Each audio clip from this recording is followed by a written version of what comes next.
Alors, on en est à notre dernière partie sur la fin des droits de l'homme. Et 2011, comme on peut le voir depuis le début de l'année, on voit qu'on est rentré là, dans une nouvelle ère de terreur. Alors, on a vu au cours des dernières années toutes les lois qui ont été modifiées dans tous les domaines de la société par ces pions qu'ils ont mis en place pour pouvoir prendre le contrôle et faire de cette planète une vaste prison qu'on tente de nous faire passer pour quelque chose de bon, quelque chose qui va nous amener vers une société meilleure, vers une société d'émancipation, une société de paix. Alors, je vais vous lire un document qui s'intitule 2000-2050, un scénario positif du futur. Ce document a été écrit par Mark Luyck, L-U-Y-C-K-X.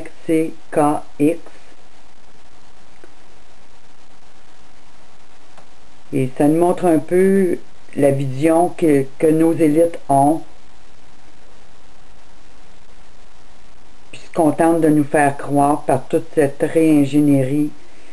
Puis en même temps, on voit que le peuple, de plus en plus, commence à se réveiller parce que les choses changent maintenant rapidement.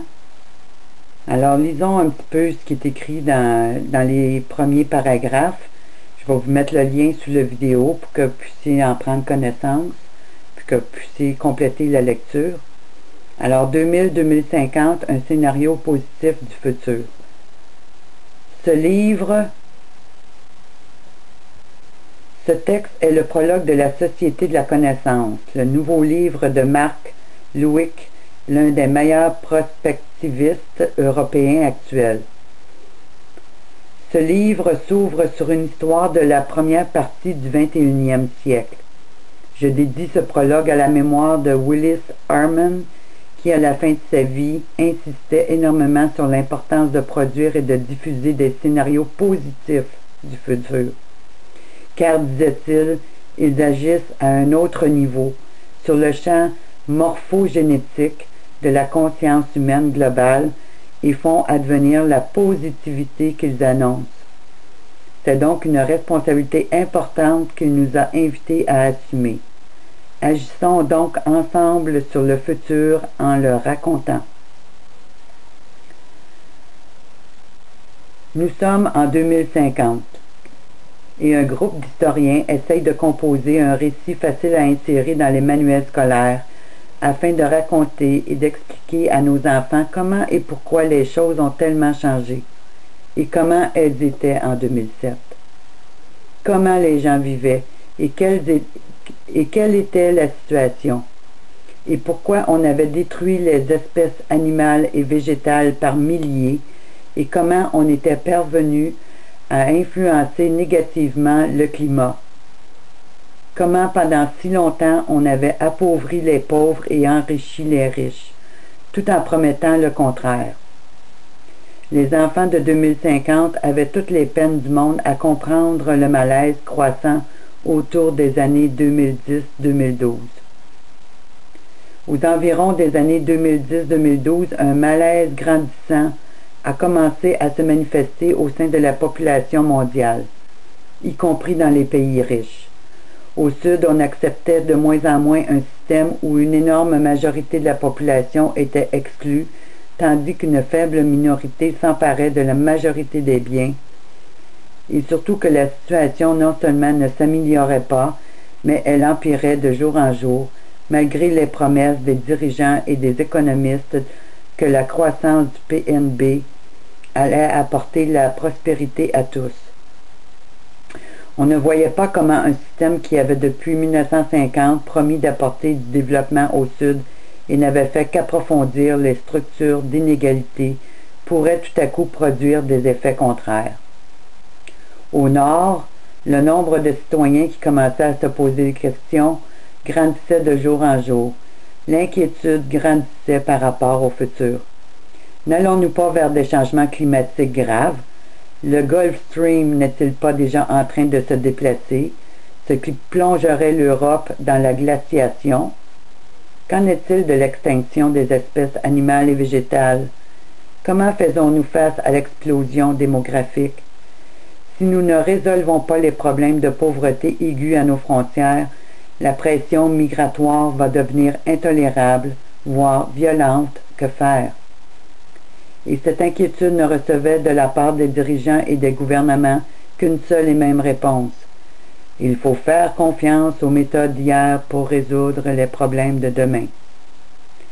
L'inquiétude du public augmentait donc et le fossé avec les dirigeants s'agrandissait. Leur légitimité diminuait d'année en année. Le 21 septembre 2012, le dollar perdit en un jour 75% de sa valeur, car la dette des États-Unis était devenue inacceptable et mettait en péril le système économique mondial. Et tout à coup, les États-Unis furent en banqueroute parce qu'en cessation de paiement. En effet, soudain, plus personne n'acceptait de leur prêter de l'argent, comme la Chine, le Japon, l'Union européenne et le Brésil et l'Inde l'avaient fait, chaque mois depuis des années. Si bien que toute la politique extérieure des États-Unis changea brusquement. Les troupes furent rapatriées du monde entier en un mois, car il n'y avait plus d'argent pour les financer. Le programme de réarmement militaire des États-Unis fut stoppé net. La politique étrangère des États-Unis atteignit son point le plus bas depuis la création des États-Unis. C'était la fin brusque d'un monde hégémonique dominé par les États-Unis. Alors, vous continuerez à lire le document, mais comme vous pouvez voir, il y a des gens qui sont au courant de certaines choses. Quand on lit des documents de même, puis qu'on voit ce qui se met en place, ben, c'est exactement ça. Alors, ce personnage, M. Luick, moi, je pense bien qu'il est dans le secret des dieux, comme on dit, qui fait partie de cette cabale secrète pour être capable de dire des choses aussi réelles qu'on vit présentement. Alors, un document à lire. Alors, tout ce programme de réingénierie de la planète. Je vous mettrai un lien qui a rapport aux ressources pédagogiques sur le développement durable, puis l'agenda 21. Comment déjà, dans les écoles, on est en train de pousser cet agenda-là pour changer la mentalité des enfants, puis leur faire accepter cette nouvelle réalité-là, mais d'une manière positive. Alors, vous allez voir que tout est déjà en place. Puis la photo que vous voyez sur le développement durable, eh bien, c'est en rapport justement avec tout ce futur qu'on est en train de laver le cerveau de nos jeunes pour justement les préparer à accepter cette vérité qu'ils vont leur imposer par lavage de cerveau. La situation présente qui prend place dans le monde, cet effondrement de notre société pour en créer une nouvelle, ben c'est ça le nouvel ordre mondial. Sauf qu'on nous le vend d'une manière positive, alors que qu'est-ce qu'on voit prendre place dans tous les pays? C'est la destruction, l'appauvrissement des sociétés, la misère pour de plus en plus de pays. Les pays qui étaient autrefois prospères, qui vivaient dans l'abondance, mais aujourd'hui sont complètement effondrés. Puis ça s'étend dans tous les pays industrialisés. Puis il n'y a rien pour les arrêter. Cette monarchie luciférienne travaille dans le but de détruire tous les fondements que Dieu a créés à la base et recréer ainsi leur société. Jour après jour, on entend nos gouvernements, puis ça, c'est tous les pays, nous raconter les mêmes histoires, nous raconter les mêmes fables. Puis le peuple est là devant leur télévision à boire les paroles de ces gens-là, en espérant que demain ça va aller mieux, en espérant que demain notre système de santé va être réglé, en espérant que notre économie va aller mieux, en espérant qu'on va avoir du travail pour tout le monde. Mais pendant ce temps-là, les gens perdent leur maison, s'appauvrissent de plus en plus, se retrouvent dans des tent cities, des villes tentes qu'on appelle, ou dans des camps de réfugiés. Les gens sont de plus en plus opprimés. Aujourd'hui, on n'a même plus le droit de poser une question à un policier sans se faire cataloguer de terroriste. On n'a plus le droit de contester aucune des décisions qu'ils prennent sans être accusé des pires crimes, sans être tabassé, sans être mis en prison, sans être espionné partout où qu'on va. Mais si vous croyez que vous êtes encore dans un monde libre, mes amis, ben j'espère que cette vidéo va péter votre ballon puis que vous allez vous réveiller.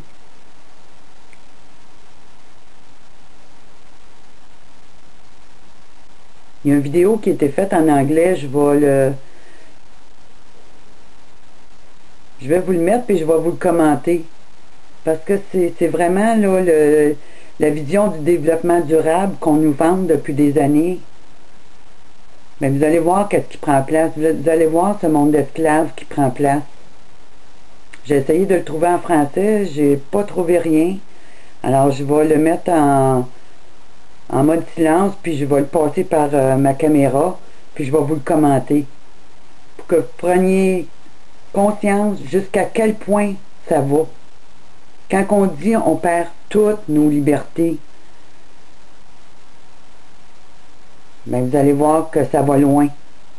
Vous allez voir que les villes-prisons qu'on est en train de créer pour le peuple, ben c'est la réalité qui prend place. Puis est-ce que Dieu voulait ça? Non, il voulait pas ça. Mais il n'interviendra pas. Parce que l'homme s'est rebellé. L'homme s'est rebellé, il n'a pas veillé. Il n'a pas pris garde à ce que Dieu lui disait. Puis parce qu'il a été infidèle à Dieu, qu'il n'a pas voulu se détourner de cette belle manière de vivre, et qu'il a préféré croire en ces gens qui n'avaient que le mensonge à la bouche, eh bien Dieu n'interviendra pas. Dieu avertit le peuple au cours des siècles, encore et encore, que si le peuple croyait au mensonge de Satan, eh bien qu'il était pour le laisser aller dans ce monde-là, mais qu'il n'interviendrait pas, mais qu'un jour le jugement viendrait.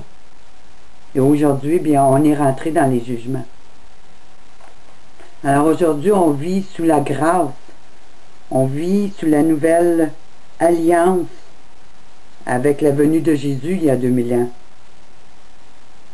Alors ce que je vais vous lire, c'était pour le peuple juif, c'est quelque chose qui s'est passé dans l'époque de Zacharie, le prophète Zacharie, mais sous la nouvelle alliance, les lois de Dieu sont encore en vigueur. Les commandements et les ordonnances de Dieu sont encore bien vivantes aujourd'hui. Mais à cause de la corruption de nos gouvernements, de la corruption de nos leaders religieux, on nous a fait croire qu'on n'avait plus besoin d'obéir aux lois de Dieu. Alors le peuple juif, dans ce temps-là, au chapitre 2 dans Zacharie, il s'était associé aux doctrines des Babyloniens. Ils adoraient le dieu Baal. Ils vivaient comme cette nation démoniaque qui avait embrassé complètement le culte des démons dans tous les domaines. Mais aujourd'hui, c'est la même chose. Parce que le peuple a rejeté Dieu et qu'ils ont préféré croire à cette élite mondiale des Nations Unies, du Conseil mondial des Églises,